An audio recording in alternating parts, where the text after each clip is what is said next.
ఉమ్మడి రాష్ట్రంలో 811 టీఎంసీల ఉమ్మడి రాష్ట్రానికి కేటాయింపులుంటే ఘనత వహించిన అనుభవం కలిగిన పోరాటాలు చేసిన అని గొప్పగా చెప్పుకునే ఆనాటి ముఖ్యమంత్రి చంద్రశేఖరరావు గారు, సాగునీటి పారుదల శాఖ మంత్రి హరీష్ రావు గారు ఢిల్లీకి వెళ్ళి ఉమాభారతి గారి సమక్షంలో వాళ్ళు నిత్యం తిట్టిపోసుకునే చంద్రబాబు నాయుడు ముందల మొకరిల్లి 512 టీఎంసీలు ఆంధ్రప్రదేశ్ను వాడుకోండి, 299 టీఎంసీలు మాకు తెలంగాణకు చాలు అని సంతకం పెట్టి శాశ్వతంగా తెలంగాణ రైతాంగానికి మరణ శాసనము రాసింది వాళ్ళు కాదా? 2021లో ప్రతి సంవత్సరం వచ్చి రెన్యువల్ చేసుకునేందుకు మాకు ఓపిక లేదు, తీరిక లేదు, ఫామ్ హౌస్ల నుంచి మేము రాలేము. పర్మనెంట్గా ఈ ఒప్పందాన్ని ఒప్పుకుంటున్నాను 2021-22లో శాశ్వత మరణ శాసనం రాసింది చంద్రశేఖరరావు గారు, హరీష్ రావు గారు కాదా అని నేను అడుగుతున్నా అధ్యక్ష. ఇవాళ మేము వచ్చిన తర్వాత వీటిని పరిశీలించి పరివాహక ప్రాంతాన్ని లెక్క పెడితే 68% తెలంగాణకు రావాలి, 32% ఆంధ్రప్రదేశ్కు పోవాలి, మాకు 70% నీళ్లను కేటాయించండి అని గతంలో చేసిన ఒప్పందాలను అన్నిటినీ తిరగరాయాల్సిందే అని పదే ఢిల్లీకి వెళ్ళి ప్రధానమంత్రిని మొదలు పెడితే జలశక్తి మినిస్టర్ వరకు గతంలో ఉన్న మంత్రిని, ఇప్పుడున్న మంత్రిని పదే ఉత్తమ్ కుమార్ రెడ్డి గారు, నేను ఉన్నతాధికారులు వెళ్ళి కలిసి కృష్ణా పరివాహక ప్రాంతం 70% మాది ఉంది, 30% ఆంధ్రప్రదేశ్ ఉంది, నీళ్లు మాత్రం 66% ఆంధ్రప్రదేశ్ తీసుకుంటుంది, 34% మాకిస్తుంది. చంద్రశేఖరరావు గారు మా రైతాంగం పట్ల మరణ శాసనం రాసిండ్రు, దీన్ని తిరగరాయండి, తోడండి అని కొట్లాడి దాన్ని కేఆర్ఎంబీ నుంచే కాదు సుప్రీంకోర్టు వరకు కొట్లాడింది మేము కాదా అధ్యక్ష? మేం కష్టపడి కొట్లాడి నిరంతరం చేస్తుంటే మీ తప్పిదాలు ఎక్కడ బయట పడతావో అని చెప్పి ముందుకు ముందే ఎగబడి అబద్ధాలు చెప్పి ఎదురుదాడి చేసి ఎంతకాలం బతుకుతారు అధ్యక్ష? ఇవాళ నేను గుర్తు చేయదలుచుకున్న అధ్యక్ష, ఆనాడు తమరుగూడ శాసనసభ 2004లో డాక్టర్ వైఎస్ రాజశేఖర రెడ్డి గారు ముఖ్యమంత్రిగా ఉన్నప్పుడు కడప ఇన్ఛార్జ్ మినిస్టర్ ఎవరు అధ్యక్ష? కీర్తిశేషులు నాయన్ నరసింహారెడ్డి గారు కాదా? హరీష్ రావు గారు ఎమ్మెల్యే కాకున్నా మంత్రిగా రాజశేఖర రెడ్డి గారి మంత్రివర్గంలో చేరిన మాట వాస్తవం కాదా? రాజశేఖర రెడ్డి గారి ఆశీర్వాదంతో కేంద్రంలో మంత్రి అయింది చంద్రశేఖరరావు కాదా అధ్యక్ష?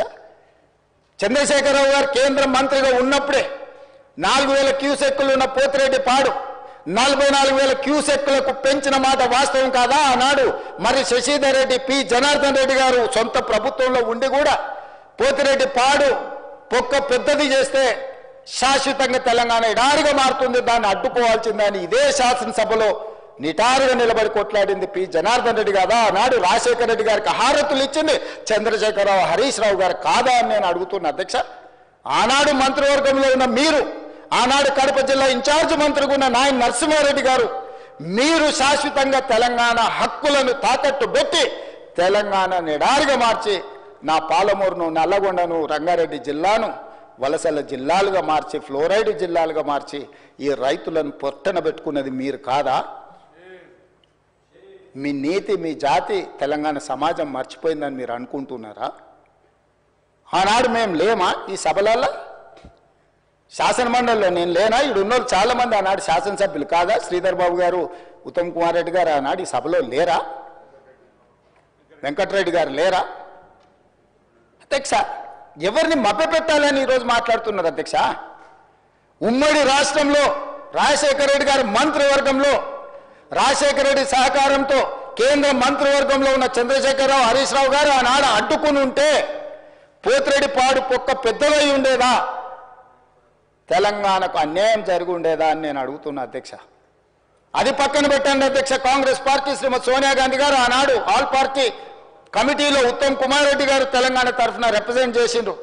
అఖిల పక్షాన్ని పిలిచినప్పుడు కేంద్ర హోంశాఖ తెలంగాణ రావాలి అని వారు వాదనలు వినిపించిన తర్వాత జూన్ 2, 2014 నాడు తెలంగాణ రాష్ట్రం ఏర్పడ్డ తర్వాత ఆనాడు ఉమ్మడి రాష్ట్రంలో 2011-12లో కిరణ్ కుమార్ రెడ్డి గారి మీద ఒత్తిడి తీసుకొచ్చి పాలమూరు రంగారెడ్డి ఎత్తిపోతల కోసం, సర్వే కోసం, నిధుల కోసం, ప్రాజెక్టుల కోసం ఈరోజు డీకే అరుణ గారు బీజేపీలో ఉండొచ్చు కాక డీకే అరుణ గారు, చిన్నారెడ్డి గారు, మల్లు రవి గారు కొట్లాడి ఆనాడు జీవో దీపించి రోజుకు 2 టీఎంసీల ప్రకారం జూరాల నుంచి నీళ్లు తరలించాలి పాలమూరు రంగారెడ్డి కానీ ప్రాజెక్టును ఆమోదింపజేసింది నిజం కదా అధ్యక్ష? ఆ రోజు తమరు కూడా ఉన్నారు కదా అధ్యక్ష? తెలంగాణ రాష్ట్రం ఏర్పడిన తర్వాత పాలమూరు రంగారెడ్డి ఎత్తిపోతల పథకాన్ని జూరాల నుంచి నీళ్లు తీసుకునే విధానం మీద పెద్దలు చిన్నారెడ్డి గారు ఇదే సభలో మాట్లాడితే చిన్నారెడ్డి గారిని ఏ రకంగా దూషించిండో ఈ సభనే సజీవ సాక్షి. చంద్రశేఖరరావు గారు ఇక్కడనే నిలబడి చిన్నారెడ్డిని అవమానించిన మాట వాస్తవం కాదా? కాంట్రాక్టర్ల కోసం, కమిషన్ల కోసం, లిఫ్టుల కోసం, పంపుల కోసం, మోటార్ల కోసం కక్కుర్తిపడి కాంట్రాక్టర్ ఇచ్చిన కమిషన్ల కోసం జూరాల నుంచి తీసుకోవాల్సిన నీళ్లను శ్రీశైలం బ్యాక్ వాటర్స్ కు తరలించడంతో ప్రాజెక్టు వ్యయం 16,000 నుంచి 35,000 కోట్లకు పెరగడమే కాకుండా 100 కిలోమీటర్లు పారాల్సిన 175 కిలోమీటర్లు కాలువలు తవ్వాల్సి వచ్చి ఈ రోజు 60,000 కోట్లకు అంచనాలు పెరిగినాయి అధ్యక్ష. 2 టీఎంసీలను 1 టీఎంసీకి తగ్గించి శ్రీశైలంకు తరలించడం వల్ల ఈ రోజు ప్రాజెక్టులు కట్టిన నీళ్లు తీసుకోలేని పరిస్థితి మనకు దాపురించిన మాట వాస్తవం కాదా అధ్యక్ష? అధ్యక్ష, తుంగభద్ర కానీ, లేకపోతే సుంకేశ్లో కానీ, లేకపోతే కృష్ణానది జలాలు కానీ కర్ణాటక రాష్ట్రం నుంచి మొట్టమొదట మహబూబ్నగర్ జిల్లాలో అలంపూర్ గద్వాల ప్రాంతంలో వస్తాయి అధ్యక్ష. మొట్టమొదటి ప్రాజెక్టు జూరాల దగ్గర. తెలంగాణ రాష్ట్రంలో కర్ణాటక నుంచి వచ్చే ఏ నీళ్ళైనా మహబూబ్నగర్ జిల్లాలో ఉన్న అలంపూర్ గద్వాల దగ్గరికి మొట్టమొదట నీళ్లు వస్తే నీళ్లు వచ్చినట్టు ఒడిచిపట్టుకొని తెలంగాణ రాష్ట్రానికి పాలమూరు జిల్లాకు, రంగారెడ్డి జిల్లాకు, నల్గొండ జిల్లాకు, ఖమ్మం జిల్లాకు తరలించుకుంటే ఈనాడు పోతిరెడ్డిపాడు లేకపోతే ముచ్చుమరి మాల్యాల నుంచి రాయలసీమకు తరలించకపోయే అవకాశమే లేకపోతుండే అధ్యక్ష. మహబూబ్నగర్ జిల్లాలో కర్ణాటక నుంచి ఎంటర్ అయిన నీళ్లు ఈ రోజు తిరిగి మళ్ళీ రాయలసీమ పోయి మళ్ళీ వెనక్కొచ్చి మళ్ళీ శ్రీశైలంకి వచ్చినప్పుడు ఒకవైపు రాయలసీమ ఇంకొక వైపు మహబూబ్నగర్ ఉంటే మొత్తం కల్వకుర్తి లేకపోతే పాలమూరు రంగారెడ్డి అన్ని ప్రాజెక్టులు కలిపితే కూడా రోజుకు 2 టీఎంసీలు తీసుకునే కెపాసిటీ మన ప్రాజెక్టులలో లేదు. ఇవాళ ఎస్ఎల్బీసీ ఆనాడు రాజశేఖర రెడ్డి గారు ఉన్నప్పుడు ఫ్లోరైడ్ జిల్లా అయిన నల్గొండ జిల్లాకు 3,60,000 ఎకరాలకు గ్రావిటీతో నీళ్లు ఇవ్వాలని ఎస్ఎల్బీసీని ఆనాడు 2,000 కోట్లతో ప్రారంభిస్తే ఆనాడు దాదాపుగా 20 పైగా కిలోమీటర్లు ఉమ్మడి రాష్ట్రంలో టన్నెల్ తవ్వుతే నువ్వు తెలంగాణ వచ్చిన తర్వాత 4 ఏళ్లలో పూర్తి చేయాల్సిన ప్రాజెక్టును 10 ఏళ్ళైనా పూర్తి చేయక 10 కిలోమీటర్లు పక్కన పెట్టి ఈరోజు శాశ్వతంగా నల్గొండ జిల్లాను ఫ్లోరైడ్లో ముంచి అక్కడి రైతుల చావులకు కారణం నువ్వు. ఆ ప్రాజెక్టు పూర్తి చేస్తే ఎవ్రీ డే 4,000 క్యూసెక్కులు నీళ్లు తీసుకపోతే గ్రావిటీతోనే రూపాయి ఖర్చు కూడా లిఫ్టుల మీద పెట్టాల్సిన అవసరం లేకుండా ప్రాజెక్టు కంప్లీట్ అయి ఉండేది అధ్యక్ష. ఇవాళ జరిగిన ఎస్ఎల్బీసీ ప్రమాదానికి ఆ 8 మంది చావులకు నువ్వు కారణం కాదా? వాటి వివరాలు నేను మళ్ళీ చెప్తా అధ్యక్ష. అలాంటిది పాలమూరు రంగారెడ్డి ఎత్తిపోతలు తెలంగాణ రాష్ట్రం వచ్చినాక ప్రారంభించి 10 సంవత్సరాలైనా నువ్వు పూర్తి చేయలేదు. ఈనాడు చంద్రబాబు నాయుడు గారైనా, ఆంధ్రప్రదేశ్ అయినా, కేంద్రమైనా ఈ ప్రాజెక్టులను అడ్డుకుంటుంది అని అంటే ఈరోజు కృష్ణానది మీద నిర్మించిన ఉమ్మడి రాష్ట్రంలో ప్రారంభించిన కల్వకుర్తి కావచ్చు, ఉమ్మడి రాష్ట్రంలో అనుమతులు ఇచ్చిన పాలమూరు రంగారెడ్డి ఎత్తిపోతలు కావచ్చు, ఉమ్మడి రాష్ట్రంలో అనుమతి వచ్చిన మక్తల్ నారాయణపేట కొడంగల్ ప్రాజెక్టు కావచ్చు, భీమా కావచ్చు, నెట్టంపాడు కావచ్చు, కోల్చార్ కావచ్చు, శ్రీరామ్ సాగర్, ఇందిరాసాగర్ కావచ్చు, రాజీవ్ సాగర్ కావచ్చు, కృష్ణానది మీద పరివాహక ప్రాంతంలో నిర్మాణంలో ఉన్న ప్రాజెక్టులు 60 సంవత్సరాలు పైగా ఉమ్మడి రాష్ట్రంలో పూర్తి కాని ప్రాజెక్టులు 10 సంవత్సరాలు చంద్రశేఖరరావు గారు ముఖ్యమంత్రి ఉన్నప్పుడు ఈ రాష్ట్రంలో ఎందుకు పూర్తి చేయలేదు? దక్షిణ తెలంగాణ పట్ల కృష్ణానది జలాలను మా ప్రాంతానికి ఇవ్వకుండా వివక్ష చూపించి శాశ్వతంగా మా రైతాంగం జీవితాల మీద మరణ శాసనం రాసింది చంద్రశేఖరరావు కాదా అని నేను ఇక్కడ నుంచి అడుగుతున్నా అధ్యక్ష. ఇవాళ ప్రతిపక్ష నాయకుడు వచ్చి ఇక్కడ కూర్చుంటుంటే నేను అడిగేదానికి సమాధానం చెప్పాల్సి వస్తుందని ఈరోజు వారి ముఖం చాటేసింది అధ్యక్ష. అధ్యక్ష, ఇప్పుడే లెక్కలు ఇచ్చిండ్రు అధ్యక్ష. చంద్రశేఖరరావు గారు ప్రతిపక్ష నాయకుడు అధ్యక్ష. ప్రతిపక్ష నాయకుడుగా ఇప్పటివరకు వారి శాసనసభకు వచ్చింది 2 సార్లు అధ్యక్ష. వారికి పోయిన డిసెంబర్ 23 నుంచి ఇప్పటి వరకు వారికి ఇచ్చిన జీతం అధ్యక్ష 57,84,124 రూపాయలు అధ్యక్ష. శాసనసభ్యుడిగా ప్రతిపక్ష నాయకుడిగా డిసెంబర్ 1, 2023 నుంచి ఫిబ్రవరి 28, 2025 వరకు ఈ దాదాపుగా 15 నెలలలో వాళ్ళు తీసుకున్న ప్రభుత్వం సొమ్ము, జీత భత్యాలు, శాసనసభ్యులు కూడా ప్రభుత్వ ఉద్యోగ అధ్యక్ష తమకు తెలుసు కదా, సుప్రీంకోర్టు తీర్పిచ్చింది. వారు 57,84,124 రూపాయలు జీత భత్యాలు తీసుకున్నారు అధ్యక్ష. 2 సార్లు ఇక్కడికి వచ్చిండ్రు, ఇప్పటి వరకు ఎక్కడికి వెళ్ళలేదు అధ్యక్ష. ప్రభుత్వ జీత భత్యాలు తీసుకొని ప్రజల్ని గాలికి వదిలేసి తెలంగాణ రాష్ట్రాన్ని కర్మకు వదిలేసిన ప్రధాన ప్రతిపక్ష నాయకుడు ఈరోజు వాళ్ళను ఇట్లా తయారు చేసి రేబీస్ వ్యాక్సిన్ రియాక్షన్ వచ్చినట్టుగా వాళ్ళు వ్యవహరిస్తుంటే ఏం చెప్పాలి అధ్యక్ష? ఇక సెక్యూరిటీలు ఇవన్నీ మళ్ళీ అది సపరేట్గా నేను చెప్పదలుచుకున్న, వాటి జోలికి వెళ్ళదలుచుకోలేదు. సరే, కుటుంబ సభ్యుల వల్ల ఆయన ప్రాణ ప్రమాదం ఉంది కాబట్టి ఆయన సెక్యూరిటీ పెట్టుకున్నాడు. సరే, అది సహజం, అందుకే ఆయన దూరంగా ఉంటున్నాడు వాళ్ళకు చుట్టూతా పోలీసు పహారాల మధ్య అధ్యక్ష. సరే, అది వారి సమస్య అనుకోండి, నేను దాని జోలికి వెళ్ళదలుచుకోలేదు. సో ఈరోజు ఎస్ఎల్బిసి పూర్తి చేసి ఉంటే నల్గొండ కష్టాలు తీరు ఉండేటివి కదా, డిండి ప్రాజెక్టు పూర్తి చేసి ఉంటే నల్గొండ కష్టాలు తీరు ఉండేటివి కదా, మా పాలమూరు రంగారెడ్డి ఎత్తిపోతల ప్రాజెక్టు ఈరోజు జూరాల నుంచి నీళ్లు తీసుకుని ఉంటే రాయలసీమ నీళ్లు దొంగిలించే అవకాశం ఉండకపోతుండే కదా అధ్యక్ష. ఈరోజు కృష్ణా నదిలో మొత్తం ప్రాజెక్టుల మీద వివరాలు తీయండి అధ్యక్ష. ఎవరి హయంలో ప్రారంభమైనాయి, ఎవరి హయంలో పూర్తయినాయి, ఎవరు అన్యాయం చేసిండ్రు. పెద్దలు చంద్రశేఖరరావు గారిని రమ్మని ఉండే అధ్యక్ష, తమరైన వ్యక్తిగతంగా మాట్లాడండి. వారు ఏ రోజు వస్తారో వారి సభలో ఉన్నప్పుడే కృష్ణానది జలాల మీద చర్చ పెడతాము. ఈ చర్చలో ఒకవేళ మా తప్పేదైనా ఉందని నిరూపిస్తే సభా సాక్షిగా చంద్రశేఖరరావు గారికి బీఆర్ఎస్ నాయకులకు నేను క్షమాపణ చెప్తా అధ్యక్ష.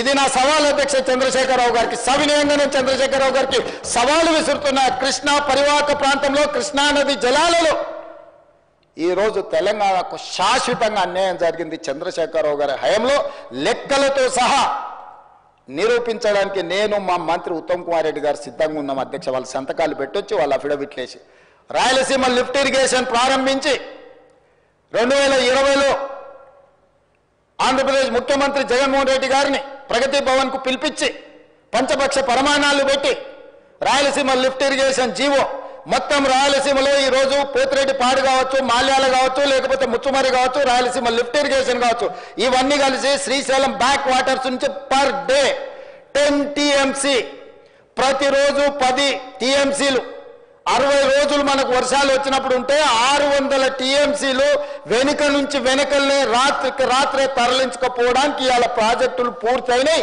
2014 నుంచి 2023 డిసెంబర్ వరకు చంద్రశేఖరరావు గారు ముఖ్యమంత్రిగా సాగునీటి పారుదల శాఖ మంత్రిగా ఉన్నప్పుడు తెలంగాణ రాష్ట్రానికి అన్యాయం చేసింది అధ్యక్ష.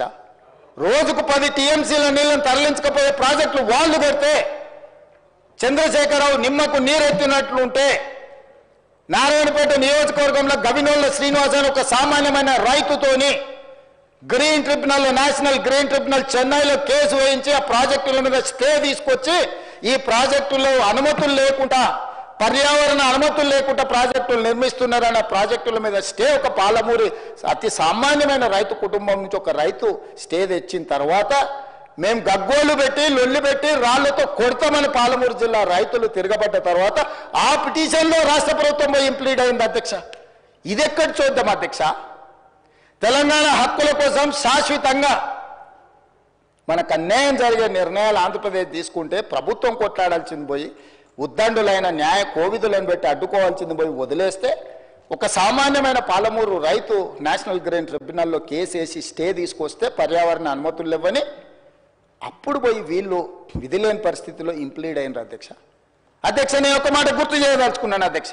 చాలా మాట్లాడిండ్రు, ఉండుంటే బాగుండేది, నేను అడుగుండేవాడిని. రోజా గారి ఇంటికి వెళ్ళి రొయ్యల పులుసు తిన్నది ఎవరు అధ్యక్ష? నేనా ఉత్తమ్ కుమార్ రెడ్డి గారు అధ్యక్ష?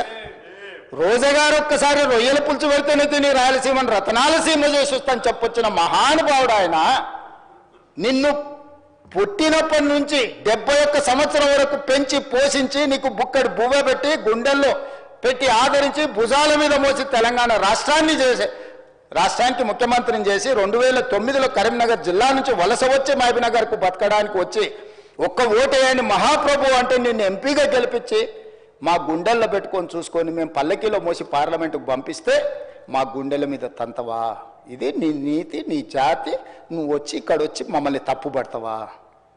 రొయ్యల పులుసు తిన్నందుకే అంత విశ్వాసం చూపిస్తావు. ఒక్కసారి రోజమ్మ పెట్టిన రొయ్యల పులుసుకి నిన్ను మోసినందుకు 2009లో నిన్ను పల్లకిలో మోసి పార్లమెంట్లో పంపించినందుకు మా పాలమూరు జిల్లాకి ఏం చేసినావు? పార్లమెంట్లో నోరు లేకపోయినా, పార్లమెంట్లో ఊరు లేకపోయినా నిన్ను పార్లమెంటు సభ్యుడిగా మేము ఎన్నుకొని నీకు రాజకీయ భిక్ష పెడితే మా పాలమూరు ఎండబెడతావు, మా కల్వకుర్తి ఎడారిగా మారుతుంది, మా భీమా నెట్టంపాడు కోయిల్ సాగర్, మా నారాయణపేట కోడంగల్ లిఫ్ట్ ఇరిగేషన్ని ఎక్కడికక్కడ పడవ పెడతావా?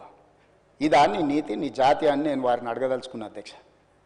అందుకే అధ్యక్ష ఇవాళ జూరాల నుంచి నీళ్లు తీసుకొని ఉంటే శ్రీశైలం వెనుక జలాలను మనం తీసుకోవాలన్న కుట్ర కేవలం కాంట్రాక్టర్ల కమిషన్ల కక్కుర్తిపడి అమ్ముడు పోకపోయిన ఉంటే ఇవాళ బాజాప్తా రోజుకు 5-6 టీఎంసీలు ఇక్కడి నుంచి మనం తరలించుకుంటే రాయలసీమ కాదు ఆంధ్రప్రదేశ్లో ఎవరున్నా గిలగిలలాడి మన ముందర మొకరిల్లేవాళ్ళు.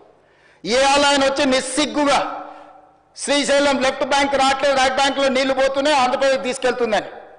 సిఆర్పిఎఫ్ బలగాలు ఏ రోజు వచ్చినాయి అధ్యక్ష? మీరు ఉన్నప్పుడు రాలేదా? మీరున్నప్పుడు ఆంధ్రప్రదేశ్ పోలీసులు వచ్చి తెలంగాణ పోలీసులు అక్కడ ఉన్న సిబ్బందిని తన్నిపోలేదా? మీకు అసలు పౌరుషం ఉందా?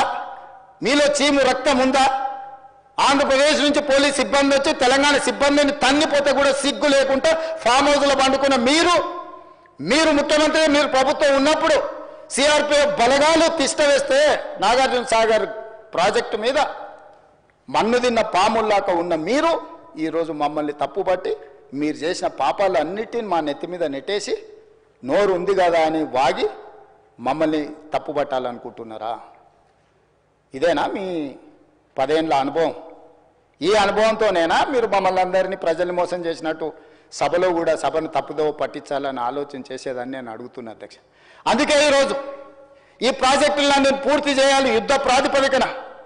మీరు అప్పులు తప్పులు చేసి ఇక్కడ కొంప ముంచిపోతే కూడా దాన్ని చక్కదిద్దుకుంటూ ఒకటొకటిగా పరిష్కరించుకుంటూ ఆ ప్రాజెక్టులను ఎట్లయినా పూర్తి చేయాలని నిన్న మొన్న సీతారామ సాగర్లో మా తుమ్మల నాగేశ్వరరావు గారు, మా ఉత్తమ్ కుమార్ రెడ్డి గారు, ఆ జిల్లా మంత్రులందరూ కష్టపడి అక్కడ ప్రాజెక్టులను ఒక కొలికి తెచ్చే ప్రయత్నం చేస్తారు. పాలమూరు రంగారెడ్డి ఎత్తిపోతలను చేయాలనుకుంటున్నాం. శ్రీశైలం లెఫ్ట్ బ్యాంక్ కెనాల్ని మేము వచ్చిన తర్వాత 10 ఏళ్ళు నువ్వు పడవ పెడితే మళ్ళీ ప్రారంభించినాం. అనుకోకుండా ఒక ప్రమాదం జరిగింది అధ్యక్ష. ప్రమాదం జరిగి ప్రజలు చచ్చిపోతే, అక్కడ ఉన్న కార్మికులు చచ్చిపోతే సానుభూతి చూపించాలి, కుటుంబాలను ఆదుకోవాలి, కుటుంబాలను పరామర్శించాలి. కానీ పైశాచిక ఆనందం ఏంది అధ్యక్ష? ఎవరు చచ్చిపోయినా తండ్రి కొడుకు మామ అల్లుళ్ళు కలిసి డాన్సులు చేస్తారు అధ్యక్ష. పంట ఎండిపోతే కథం, అసలు వాళ్ళ పైశాచిక ఆనందానికి పరాకాష్ట అయిపోయింది అధ్యక్ష. ఎక్కడ ఏ ప్రమాదం జరిగి తెలంగాణ ప్రజలకు నష్టం జరిగినా, తెలంగాణ రైతుల పంటలు ఎండిపోయినా, తెలంగాణలో కార్మికులు చచ్చిపోయినా, తెలంగాణలో విద్యార్థులు చచ్చిపోయినా, తెలంగాణలో పాఠశాలలో ఏదైనా చిన్న సంఘటన జరిగినా వాళ్ళ కళ్ళల్లో మెరుపు చూడు అధ్యక్ష. దాచుకున్నా దాగుతలేదు వాళ్ళ ఆనందం. అసలు అంటే ఇట్లా మనుషులు చనిపోతే పైశాచిక ఆనందం ఇట్లా ముఖంలోనే కొట్టొచ్చినట్టుగా అనిపించేటోళ్ళని ఎప్పుడైనా మీరు చూసిండ్రా అధ్యక్ష? ఆఫ్రికా అడవుల్లో మనుషులను బిక్క తినేటోళ్ళని చూసినామని విన్నా. ఈడీ ఆమీన్ ఏదది ఉగాండాకు అధ్యక్షుడు ఉండే అధ్యక్ష ఈడీ ఆమీన్ అని. ఆయన మనుషుల్ని కోసి ఫ్రిడ్జ్లో పెట్టుకొని కొంచెం తీసి ఫ్రై చేసుకొని తినేటోడు అని అంటే సినిమాలు చూస్తే నాకు ఆశ్చర్యం అనిపించింది, ఇట్లా కూడా ఉంటారా అని. ఇప్పుడు నిజం చేస్తున్నారు అధ్యక్ష. ఇక్కడ వీళ్ళు ఈడీ అమీన్తో పోటీ పడుతున్నారు అధ్యక్ష వీళ్ళ పైశాచిక ఆనందంలో. ఇది మంచిది కాదు అధ్యక్ష తెలంగాణకు. 25 ఏళ్ళు మీరు పార్టీ పెట్టి ప్రజలు ప్రతిసారి మిమ్మల్ని ఆదరించారు, అవకాశం ఇచ్చారు. ఆనాడు రాజశేఖర రెడ్డి గారు, చంద్రబాబు నాయుడు గారు, కేంద్ర ప్రభుత్వాలు కూడా మిమ్మల్ని ఓడించాలని చూసిన ప్రజలు మిమ్మల్ని గెలిపించారు. మరి ఈనాడు గుండు సున్నా ఇస్తే కనీసం జ్ఞానోదయం కలగాలి కదా అధ్యక్ష. 8 సీట్లలో డిపాజిట్లు పోవడం అనేది సామాన్యమైన విషయమా అధ్యక్ష? ఎందుకు ఆత్మ పరిశీలన చేసుకోరు? ప్రజల్ని ఎందుకు తిడుతున్నారు అధ్యక్ష? మీరు చేసిన తప్పులకు, మీరు చేసిన అప్పులకు ప్రజలు శిక్ష విధించిండ్రు.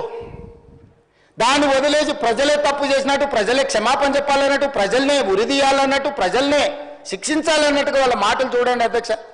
ప్రజలు వాళ్ళు ప్రజలు మోసం చేసింది మాట్లాడతలేరు అధ్యక్ష. ప్రజలను తిట్టేది ఏంది అధ్యక్ష? ప్రజలు విఘ్నులు. ఎప్పుడు ఎవరికి ఏ రకంగా చెప్పాలనో ఇండికేట్ చేయాలనో ఇండికేట్ చేస్తారు అధ్యక్ష. భూకంపం కూడా ఒకటేసారి అధ్యక్ష. ఫస్ట్ కొంచెం కదిలి, మళ్ళీ కొంచెం ఆగి, కొంచెం కదిలి, తర్వాత భూకంపం వద్ద అధ్యక్ష. తుఫాన్ ముందలు కూడా ఒక ప్రశాంతత కనిపిస్తుంది అధ్యక్ష. తెలంగాణ సమాజం కూడా తుఫాన్ ముందు ప్రశాంతత లాగా 2022 నుంచి 23 నుంచి వరుసగా అట్లా చూపిస్తూనే ఉన్నారు వాళ్ళ గంభీరత్వాన్ని. ఇప్పటికైనా జరిగిన పరిణామాలను అంచనా వేసుకొని పరిశీలించుకొని వచ్చి కూర్చొని ఒక బాధ్యత కలిగిన ప్రతిపక్షంగా ఇక్కడ ఉండి మంచిని మంచి చెడును చెడు మీ అనుభవాన్ని ఉపయోగించి విశ్లేషించి విడమర్చి మాట్లాడితే ప్రజలు ఆమోదించేటోళ్ళు అధ్యక్ష. మాటకు ముందు స్టేచర్, మాటకు వెనకాల స్టేచర్ అంటారు అధ్యక్ష. మీ స్టేచర్ పట్ల ఉన్న మీ ఆలోచన, మీ పట్టింపు ఈ స్టేట్ ఫ్యూచర్ పట్ల లేదా అధ్యక్ష? నేను అడుగుతున్నా, ఈ స్టేట్ ఫ్యూచర్ వద్దా? ఈ స్టేట్ ఫ్యూచర్ వద్దా? మీ స్టేచర్ గురించే మీ తాపత్రయమా? ఒకనాడు మీరు అధికారంలో ఉన్నారు, మీ పార్టీకి అధికార పార్టీగా స్టేచర్ ఉండే. 2023 డిసెంబర్ 3 తారీఖు నాడు అధికారం నుంచి ప్రధాన ప్రతిపక్ష పార్టీ స్టేచర్ ఇచ్చారు. ప్రతిపక్ష పార్టీ స్టేచర్ అది మీ పార్టీకి. 2024 మే జూన్లో పార్లమెంట్ జరిగింది, గుండు సున్నా ఇచ్చిండ్రు, మీ పార్టీని మార్చరీకి పంపించారు. నేనేం తప్పు మాట్లాడినా అధ్యక్ష? ఏమన్నా నేను? ఆనాడు మీరు అధికారంలో ఉన్నారు, స్టేచర్ ఉండే, తర్వాత ప్రతిపక్షం స్టేచర్ పడిపోయింది, ఆ తర్వాత గుండు సున్నా వచ్చి 8 డిపాజిట్లు పోయినాక మార్చరీలకు పోయిందని అన్న అధ్యక్ష. నేనేమన్నా అధ్యక్ష? అందులో తప్పేముంది అధ్యక్ష? బీఆర్ఎస్ ఈరోజు మార్చరీలో ఉందని నేను చెప్పిన అధ్యక్ష. దాన్ని ఒక వ్యక్తిని అన్నట్టుగాను, పెద్ద ఆయన్ని చంద్రశేఖరరావు గారు నేను అన్నట్టుగా హరీష్ రావు గారు, కేటీఆర్ గారు చిత్రీకరిస్తున్నారు అధ్యక్ష. అంత కుత్సిత స్వభావం నాకు లేదు అధ్యక్ష. చంద్రశేఖరరావు గారి దగ్గర ఉన్న కుర్చీని 4 కోట్ల తెలంగాణ ప్రజలు గుంజుకొని నన్ను తెచ్చి ఇక్కడ కూర్చోబెట్టారు అధ్యక్ష. ఇంకేముంది అధ్యక్ష చంద్రశేఖరరావు గారి దగ్గర నేను తీసుకోవడానికి? వారి దగ్గర ఉన్నది ప్రధాన ప్రతిపక్ష హోదా. ఆ ప్రధాన ప్రతిపక్ష హోదా ఎవరికి కావాలి అధ్యక్ష? అయితే హరీష్ రావు గారు కావాలి, లేకపోతే కేటీఆర్ కావాలి. అయితే గీతే ఏదైనా కోరుకుంటే జరగరాంది ఏదైనా జరిగితే వాళ్ళిద్దరు ఆ కుర్చీ కోసం పోటీ పడతారు. కానీ నేను ఇక్కడి నుంచి అక్కడికి పోను కదా అధ్యక్ష. నేనెందుకు కోరుకుంటా అధ్యక్ష? ఇది సింపుల్ లాజిక్ కదా అధ్యక్ష. నాకెందుకు ఆపాదిస్తున్నారు అధ్యక్ష అట్లాంటి తప్పుడు మాటలు అన్నిటినీ? నేను అట్లా కోరుకుంటలేను అధ్యక్ష.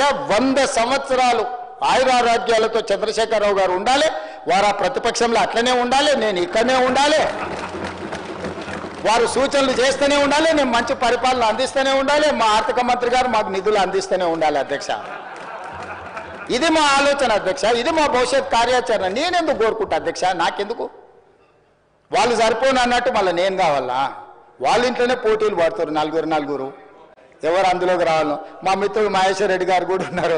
మంచి మనసు ఉంటే మాతో పాటు ఇక్కడ కూర్చుంటాడు, ఈ రోజు కాకపోతే రేపైనా. ఏమున్నది అధ్యక్ష, నాకు మంచి ఫ్రెండే, నేనేం కాదంటలేను అధ్యక్ష.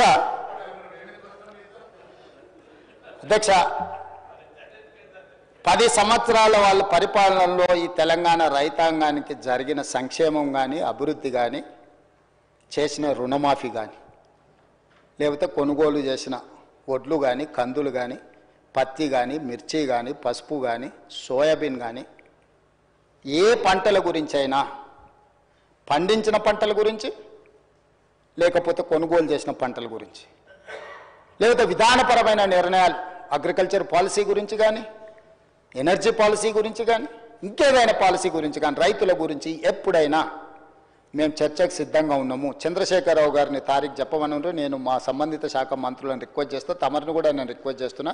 ప్రధాన ప్రతిపక్ష నాయకుడు గారు ఒకవేళ ఏదైనా సూచన చేస్తే, any specific discussion on the subject, మాకేం అభ్యంతరం లేదు అధ్యక్ష. నేను కూడా మిమ్మల్ని విజ్ఞప్తి చేస్తున్నా, రైతులకు సంబంధించిన దాని మీద వారు ఎప్పుడు అడిగినా మనం చర్చ చేద్దాం అధ్యక్ష. అదేవిధంగా అధ్యక్ష, మహిళలు ఆడబిడ్డలు ఆశీర్వదించి రేవంత్ అన్న అని పెద్దోళ్ళు, మా బిడ్డ, మా పిల్లగాడు, మా ఇంట్లో పిల్లగాడని అనుకోవడం వల్లనే ఈరోజు నేను ఇక్కడికి వచ్చిన అధ్యక్ష. ఆడబిడ్డల ఆశీర్వాదం లేకుండా ఈరోజు నేను ఇక్కడ లేను, మా ప్రభుత్వం లేదు. కాంగ్రెస్ పార్టీ మీకు తెలుసు, ఈ దేశానికి ఉక్కు మహిళగా ప్రధానమంత్రి శ్రీమతి ఇందిరాగాంధీని కాంగ్రెస్ పార్టీ చేసింది. ఈ దేశానికి రాష్ట్రపతిగా ప్రతిభా పాటిల్ని కాంగ్రెస్ పార్టీ చేసింది. లోక్సభ స్పీకర్గా మీరా కుమారి బాబు జగ్జీవన్ రామ్ గారి కుమార్తె, తెలంగాణ రాష్ట్రాన్ని స్పీకర్గా, తెలంగాణ రాష్ట్రాన్ని ఇచ్చిన మహిళ స్పీకర్గా కాంగ్రెస్ పార్టీ చేసింది. శ్రీమతి సోనియా గాంధీ గారు యూపీఏ చైర్పర్సన్గా తెలంగాణ రాష్ట్రాన్ని ఇచ్చిండ్రు. వారు సుదీర్ఘకాలం కాంగ్రెస్ పార్టీ అధ్యక్షురాలుగా పనిచేసిండ్రు. మహిళా నాయకత్వాన్ని ఆమోదిస్తూనే మహిళల యొక్క సాధికారికత కోసం మేము నిరంతరం ప్రయాణం చేస్తూనే ఉన్నాం అధ్యక్ష. మహిళల గురించి ఏ రోజు కూడా మేము వాళ్ళలాగా తక్కువ అంచనా వేయలేదు అధ్యక్ష. మొదటి 5 సంవత్సరాలు మంత్రివర్గంలో మంత్రి ఇవ్వలేదు. మహిళల పట్ల వాళ్ళకున్న గౌరవం ఆ ఒక్క ఉదాహరణ చాలా అధ్యక్ష.